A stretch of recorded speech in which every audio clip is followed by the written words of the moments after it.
네, 오늘은 예수님이 부활하신 날입니다. 부활이 중요한 이유는 죽음을 이기신 사건이기 때문이죠.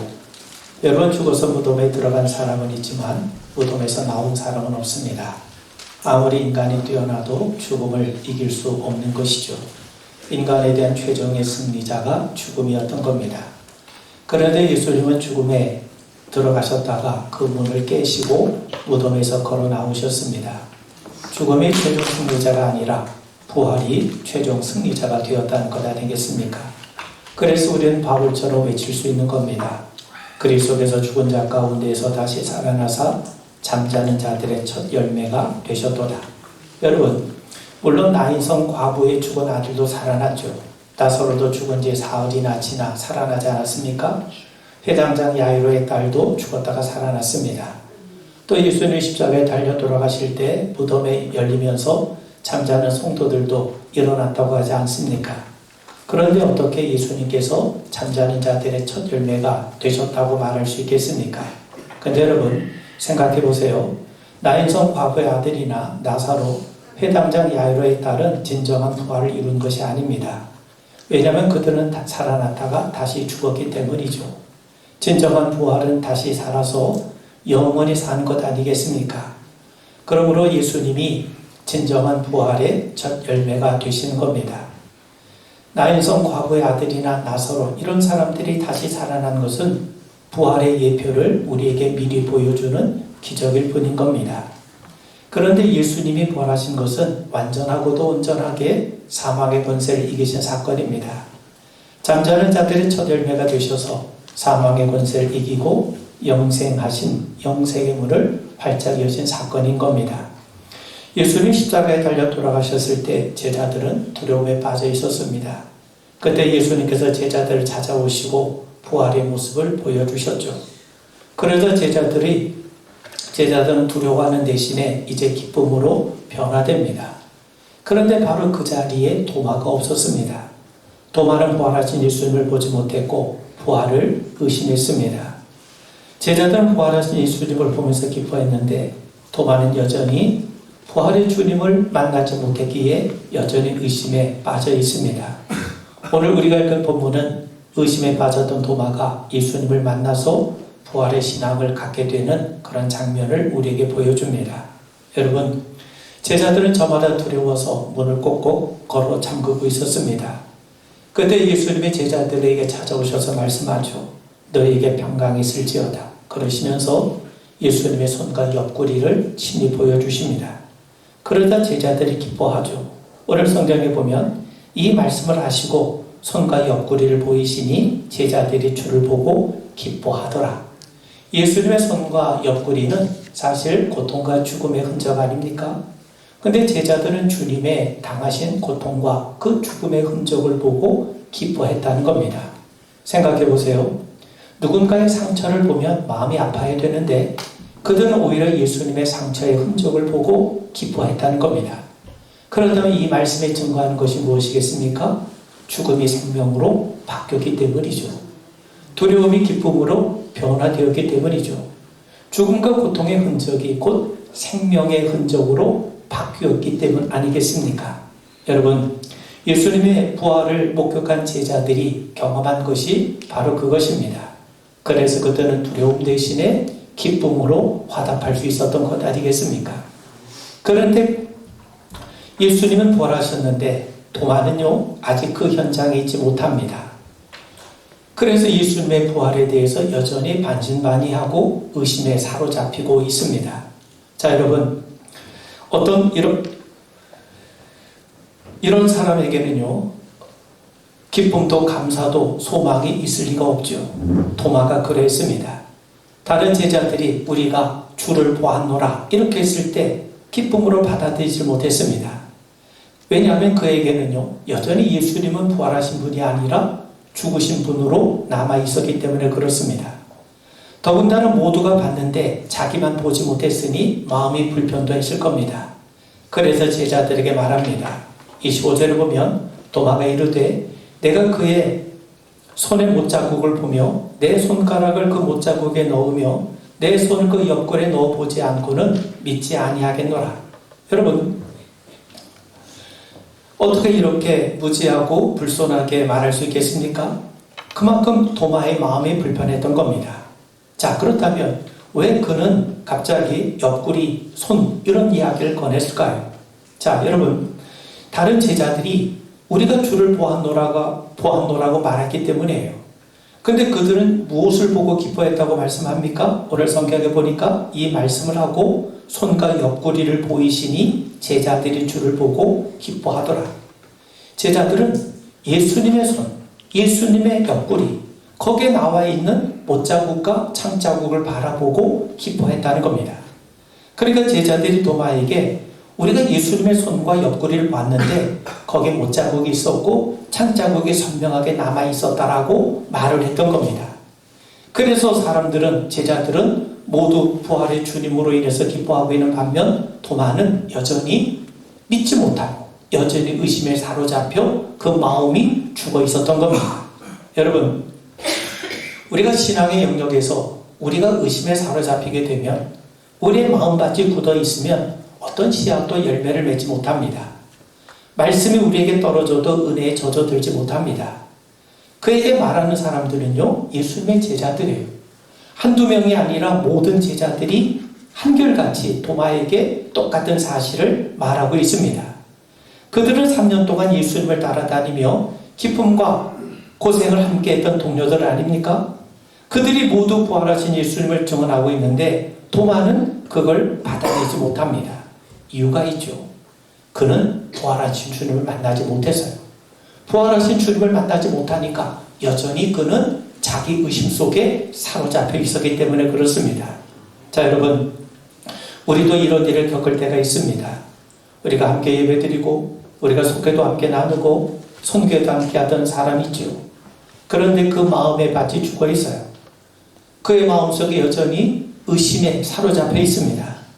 누군가에게 상처를 받아서 그럴 수도 있고 삶의 고단에서 우리의 영혼이 약해질 수도 있을 겁니다. 신앙적인 회의가 일어나서 죽었을 수도 있고 사람들에게 실망을 해서 우리들의 신앙이 침체에 빠져 있을 수도 있죠. 그렇게 우리의 심령 상태가 침체에 빠져버리면 그렇게 우리가 의심에 사로잡히게 되면 몇 사람이 붙어서 돌이키려고 해도 잘 되지 않을 때가 있습니다. 10사람, 20사람이 붙어서 마음을 돌이키고 신앙을 돌이키려고 해도 되지 않을 때가 얼마나 많습니까? 그런 의미에서 여러분, 우리의 심령의 상태를 굳건하게 세우는 것이 중요합니다.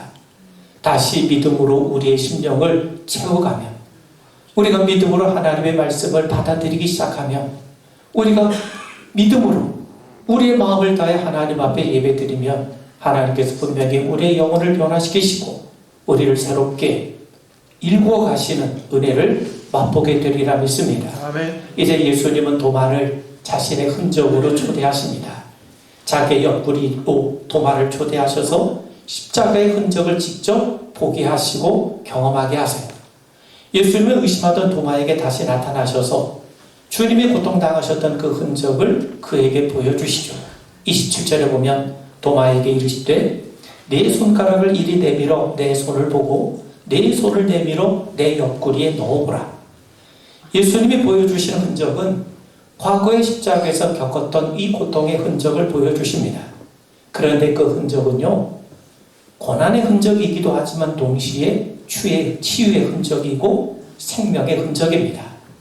못자국과 창자국은 죽음의 흔적이죠. 그러나 예수님께서 살아계세요.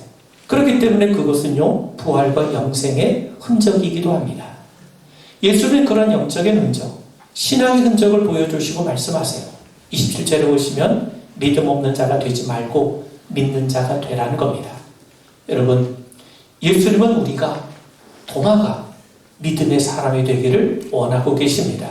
성도 여러분, 우리에게도 영적인 흔적들이 있습니다. 우리가 받은 과거에 은혜 받은 흔적이 있습니다. 우리 신앙의 혼돈이 잦아들 때 바로 그것을 우리가 끄집어서 다시 바라볼 수 있어야 됩니다. 다윗은 목독일 때 하나님의 도우심을 많이 받았어요.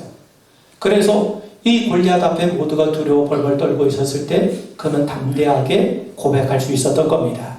우리가 아는 것처럼 사무엘상 17장 37절에 보면 다윗이 이르되 여호와께서 나를 사자의 발톱과 곰의 발톱에서 건져내셨은즉 나를 이 블레셋 사람의 손에서도 건져내시리이다. 여러분, 다윗이 고백하죠. 내가 목동으로 있었을 때 그 사자의 발톱과 곰의 위협 속에서도 하나님께서 나를 그 맹수의 손에서 건져내셨다. 그때 그 위협의 순간에서 나를 건져내신 하나님은 동일하게 지금 이 골리앗 앞에서도 나를 지켜주시고 나를 건져주실 것을 분명하게 믿었던 겁니다. 이전에 내가 경험했던 하나님의 은혜를 다시 떠올려서 현재 문제, 현재 어려움을 이겨나갈 수 있었던 겁니다. 이처럼 삶의 위기나 도전에 직면하게 되면 하나님으로부터 받았던 그 예전의 은혜를 우리가 다시금 기억해낼 수 있어야 됩니다. 그러면 담대해지게 되죠. 과거에 나를 인도하신 하나님께서 지금도 동일한 은혜로, 동일한 은혜의 손길로 우리를 지켜주실 것을 분명하게 믿기 때문인 거죠. 그런 의미에서 여러분, 우리가 세상을 살다 보면 우리도 도마처럼 의심에 사로잡힐 때가 있고 신앙이 흔들릴 때가 있습니다. 그때 우리는 과거에 받았던 은혜를 다시금 기억해낼 수 있어야 됩니다.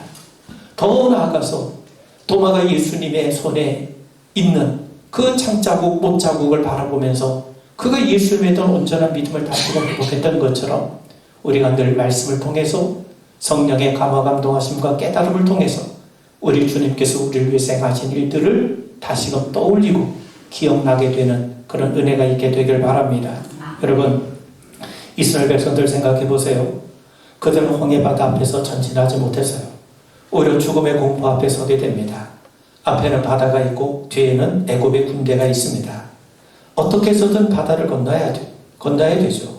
그런데 모세가 지팡이를 들고 바다를 내리칩니다. 그때 바람이 불기 시작하죠. 갑자기 바람이 불어오는 그 와중에서도 그들은 죽음을 생각했을 것이 분명합니다. 그런데 그것이 끝이 아닙니다. 이제 바람이 조금씩 세차지면서 바다가 갈라지기 시작했습니다. 바닷물이 물러나서 마른 땅이 생기게 되죠. 고난의 현장이 기적의 현장으로 바뀐 겁니다. 모든 것이 다 끝났다고 생각했는데 거기에 새로운 길이 활짝 열리게 된 겁니다. 여러분, 신앙의 삶이라는 게 바로 이와 비슷합니다. 이제 정말 끝났구나. 내 삶이 끝장났구나. 인생이 이렇게 끝나는구나. 여러분, 이런 생각이 들 정도로 강한 폭풍이 불어올 때가 왜 없겠습니까? 그럼에도 오히려 그것이 하나님께서 일으키시는 기적의 출발점이 될 수 있음을 반드시 기억하게 되길 바랍니다. 아멘. 과거에 우리를 이끄신 분이 하나님이시고 오늘도 우리를 이끌어 가실 분이 하나님이십니다. 아멘. 도마는요, 예수님의 그 상처 자국을 바라보면서 이전에 주님께서 행하신 일들을 다시금 기억났을 것이고 그걸 통해서 예수님의 일들을 다시금 떠올리면서 그분에게 들었던 말씀, 그분이 베푸셨던 은혜를 다시금 기억하면서 이제 의심을 몰아내고 그 자리에 믿음을 채워가는 그런 놀라운 은혜의 역사를 경험하게 된 것을 우리 분명하게 알게 되길 바랍니다. 아멘. 마지막으로요, 부활하신 예수님이 제자들에게 나타나셨다가 8일 뒤에 도마가 제자들과 함께 있을 때 다시 그들에게 나타나십니다. 그 8일 동안 도마가 부활하신 예수님과 만나기까지 무슨 일이 있었을까? 달리 말하면 그 8일 동안 도마는 어떻게 지냈을까요? 불과 얼마 전까지만 해도 두려움에 떨던 제자들이 예수님을 통해 평화를 되찾았습니다. 도마는 그런 제자들의 모습을 보면서 당황했을지도 모릅니다. 한편은 자기가 했던 말 때문에 마음이 불편하고 정말 주님 앞에 회개하는 그런 마음을 가졌을지도 모릅니다. 또 그런 예수님이 부활하셨다면 다시 나타날 거란 그런 생각도 했겠지요. 그럼 어떻게 해야 됩니까? 도마는 생각했을 겁니다. 예수님이 다시 나타나시면 어떻게 해야 될까? 무슨 말씀을 드려야 될까? 내가 했던 말 때문에 주님의 행여 실망하지는 않으셨을까? 이 밖에도 여러 가지 생각이 그의 머리를 떠나지 않았을 겁니다. 어쩌면 왜 내가 믿음 없는 말을 했을까? 이렇게 스스로 자책했을지도 모릅니다. 또 많은 나름대로 이미 대답을 준비하고 있었을지도 모릅니다. 그는 주님이 자기를 찾아오시면 이제 내 마음을, 자기의 삶을 주님께 드려야 되겠다. 헌신해야 되겠다. 이렇게 다짐했을지도 모릅니다. 그래서 친히 진짜 주님이 그에게 찾아오셨을 때 그가 뭐라고 고백합니까? 28절이 증거하는 것처럼 나의 주님이시요 나의 하나님이시다 이렇게 고백을 하죠. 그런데 여러분 그렇지만 그의 최종적인 진짜 고백은요 예수님을 만난 이후에 이루어졌다는 사실입니다. 그래서 예수님이 그에게 말씀하죠. 너는 보았기 때문에 믿는 것 아니냐. 그러나 보지 않아도 믿는 사람이 복이 있다는 겁니다. 꼭 눈으로 봐야만 믿어지는 때가 있죠. 자기 눈으로 확인해야 믿어질 때가 있고 자기 눈으로 봐야 안심이 될 때가 있지 않습니까? 그래 정말이야? 봤어? 그래도 내가 눈으로 확인하기 전에는 못 믿겠는데 여러분 처참하게 죽었던 사람이 살아났다면 사실 우리도 눈으로 보고 싶은 마음이 들지 않겠습니까? 어쩌면 예수님이 부활하셨다는 이 동료들의 말을 듣고 도마가 처음으로 했던 말은 아마 예수님 나도 당신을 보고 싶습니다. 왜 제게는 나타나지 않으십니까? 제게도 예수님 나타나셔서 내가 직접 볼 수 있게 해주세요. 아마 그러한 마음을 갖고 있을지도 모릅니다. 여러분 사람들은 주님을 직접 만나고 놀라운 기적을 경험하고 환상을 보고 방언과 신유의 은사를 행하는 등 여러분 그런 놀라운 것들을 보고 싶을 때가 있지 않겠습니까? 그렇게 보고 확인해야 믿어질 수 있기 때문이죠. 그런데 예수님은 전혀 다르게 말씀합니다. 그런 것들을 보지 않았는데도 불구하고 믿는 사람이 정말 복받은 사람이라는 거죠. 여러분 우린 진정으로 말씀이 그냥 믿어집니까? 믿어진다면 그것은요 축복인 겁니다. 말씀이 믿어지고 그 말씀이 믿어지는 것을 우리가 붙들게 되는 것 이게 우리 인간의 의지와 노력으로 되는 것이 아니라 성령의 감화 감동하심 가운데 이루어지는 것을 우리 분명하게 알게 되길 바랍니다. 아멘. 여러분 라합은 보이지 않는 하나님에 대한 믿음과 용기를 갖고 살았어요. 그녀는 하나님을 본 적도 없고 하나님을 경험한 적도 없지 않았습니까? 그런데 하나님의 이야기를 소문으로 듣고 하나님을 믿게 됩니다. 그래서 히브리서 11장 31절에 보면 믿음으로 기생 라합은 정탐꾼을 평안히 영접하였으므로 순종하지 아니한 자와 함께 멸망하지 아니하였도다. 여기서 믿음으로라는 말이 중요하죠. 라합은 내가 비록 하나님을 직접 경험한 건 없지만 이스라엘 백성들이 경험했던 끝까지 기적과 이적을 체험한 적은 없지만 소문으로 들려진 하나님에 대한 믿음을 고백하게 되죠. 그 결과를 우린 잘 알고 있어요. 이스라엘 백성들이 여리고를 점령할 때 여리고성이 무너지지 않았습니까? 근데 성벽에 있었던 그녀의 집은 무너지지 않았던 겁니다. 여러분 이것이 기적이죠. 여리고 성벽이 무너져 내린 동안에도 성벽 위에 있었던 그녀의 집은 무너져 내리지 않았다는 거죠. 이게 바로 하나님의 기적이고 은총 아니겠습니까? 오늘 예수님 우리에게 말씀합니다. 도마에게 주신 말씀은 곧 우리에게 주신 말씀이죠. 너는 나를 본고로 믿느냐? 보지 못하고 믿는 자들은 복되도다. 여러분 베드로전서에 보면 초대교회 성도들이 흩어진 나그네처럼 숱한 고난 가운데 있음에도 불구하고 그들이 뭐라고 고백하냐면 우린 예수님을 직접 보지 못했지만 사랑한다는 거예요. 결국 그 말은 무슨 말이겠습니까? 내가 직접 보지 못하고 내가 경험하지 못했지만 그럼에도 하나님 주신 믿음으로 예수 그리스도께서 우리의 구원자가 되시고 그리스도가 되시고 주님 되심을 믿고 고백하며 따른다는 것 아니겠습니까? 그런 의미에서 여러분 하나님의 말씀이 믿어지고 하나님의 사랑이 믿어지고 하나님의 능력이 믿어지는 것이 복된 삶입니다. 이제 비록 우리가 보지 못했지만 그러나 믿음으로 예수님이 우리의 그리스도가 되시고 주님이 되시고 하나님의 아들이 되시고 우리를 사랑하시니 분명하게 믿어지고 깨달아지는 우리 모두가 되기를 주의 이름으로 축원을 드립니다. 아멘. 기도합니다. 하나님 아버지 우리에게 날마다 믿음의 믿음을 더하여 주옵소서. 예수님이 부활하심이 믿어지게 하시옵고 예수님이 부활하심으로 잠자는 자들의 첫 열매가 되셨기에 이제 우리가 그 이후에 맺어지는 부활의 열매가 됨을 분명하게 믿게 하여 주옵시고 믿음으로 하나님의 나라에 이르기까지 끝까지 믿음의 길 잘 걸어가는 성도 되게 하옵소서.